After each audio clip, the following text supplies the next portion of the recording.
Leta Zunze Ubumwe za Amerika gufata umwanzuro wo guha Ukraine uburenganzira bwo kurasa ku butaka bw'Uburusiya ndetse bakoresheje intwaro zatanzwemo imfashanyo na Leta Zunze Ubumwe za Amerika, ari nayo ikomeje gutera inkunga iyi ntambara ya Ukraine, byakojeje agati mu ntozi kuko byatumye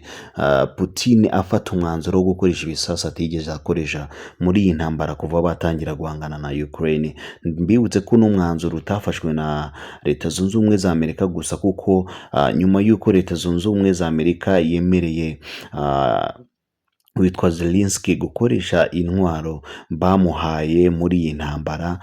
ndetse n'Ubwongereza bukaboneraho nabwo kwemeza ko yakwiriye kurasa ku Burusiya, ndetse ubwo yafataga n'umwanzuro wo kurasa kuri hamwe habikwa intwaro zikomeza kirimbuzi z'Uburusiya. Ibi byakoze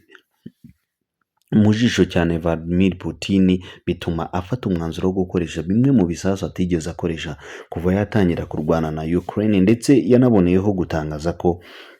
ibi ari ibisasu bishya, ndetse anababwira ko uko baba bafite shield zose zirinda ikirere, kuko nk'aka kanya Ukraine murabizi ko yamaze guhabwa uburyo bw'ubwirinzi bw'ibisasu kirimbuzi, ariko ibi akaba yatangaje ko bidashoboka, ntacyo byabamarira, kubera ko ibisasu ari gukoresha ari ubwoko bushya kandi bifite umuvuduko udasanzwe, ku isegonda byibura bishobora kuba bigenze ahantu hagari cyane, ku buryo ndetse anavuga ko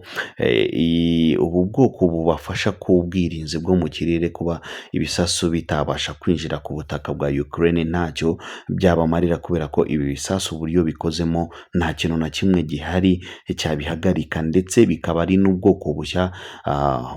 bugaragaye kuva iyi ntambara yatangira, ndetse n'izindi ntambara zose ntabwo Putin yigeze akoresha ubu bwoko bw'ibisasu, kandi nk'uko yabiberetse nyuma y'uko afashe umwanzuro wo kurasa kuri bimwe mu birindiro bigiye bikomakomeye by'ingabo za Ukraine, ndetse nyine ibikorwa byinshi bikahangirikira, abasirikare nabo bakahata ubuzima ari benshi, ndetse akaba yongeye kugaragaza ubundi buryo bw'ibisasu bya kirimbuzi ari gukoresha, birimo mbibutse ko ubwoko bw'ibisasu bari gukoresha harimo ibyitwa hypersonic, ndetse n'ibisasu birimbura ndetse bikarangiza burundu aho nyine babitegetse kurasa, cyane ko hari ibi bisasu biri gukoreshwa mu buryo buri tekinoloji cyane, ndetse Ukraine itari yiteze ko bishobora kuyigendekera uku nguku, kubera ko yumvaga ko kuba yarasa ku Burusiya, wenda Uburusiya bukomeza gukoresha sisitemu nk'iyo bwakomeje gukoresha kuva intambara bayitangira hagati yabo, gusa baje gukoza agati mu ntozi, ndetse byanarakaje cyane uyu mugabo wa Putin, ndetse akanabyivugira ababwira ko bakoze ikosa rikomeye, ndetse kandi ko agiye kubereka nyine ubushobozi bwose afite muri iyi ntambara bari guhanganamo na Ukraine, ndetse akaba yongeye kugaragaza ubundi buryo bushyashya bw'ibisasu bagiye bakoresha muri leta y'Abasoviyete. Murabyibuka byagiye bikora kera mu ntambara y'isi, ariko akaba yarabikoze mu bundi buryo bushyashya. Ibi akaba nabyo ari ibisasu bivuguruye,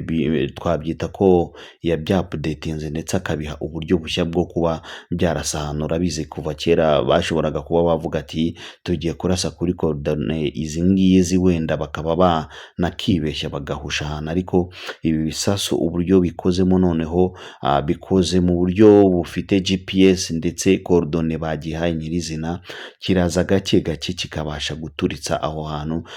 nta kindi kintu na gito kibashije gusigara, kubera ko bifite n'ubukana.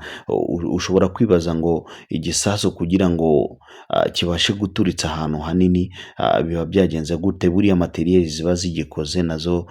zigenda zigira uruhare mu kuba igisasu cyaturika kigaturitsa ahantu hanini cyane, cyangwa se kikaba cyaturitsa ahantu hatoya. Ariko ibisasu Putin ari gukoresha, kubera ubushobozi bifite, ndetse birarimbura cyane, kubera ko ni igisasu gifite kuva ku biro 300 na 500. Urumva ko aba ari igisasu kiremereye cyane kandi ahantu nyine hose gishobora kugwa byanga byakunda kigomba guhita cyangiriza bikomeye cyane. Rero Putin akaba yarashe ibisasu bigera ku ijana muri Ukraine abereka ko yiteguye kandi ko ubu noneho ibintu byamaze gufata indi sura ndetse binateye ubwoba cyane, kuko ibi ngibi nibikomeza gutya turaza kwisanga mu yindi ntambara y'isi, kubera ko Putin we ntago afite umwanzuro wo guhagarara, ndetse ibi byanatumye ahita ko asaba ubufasha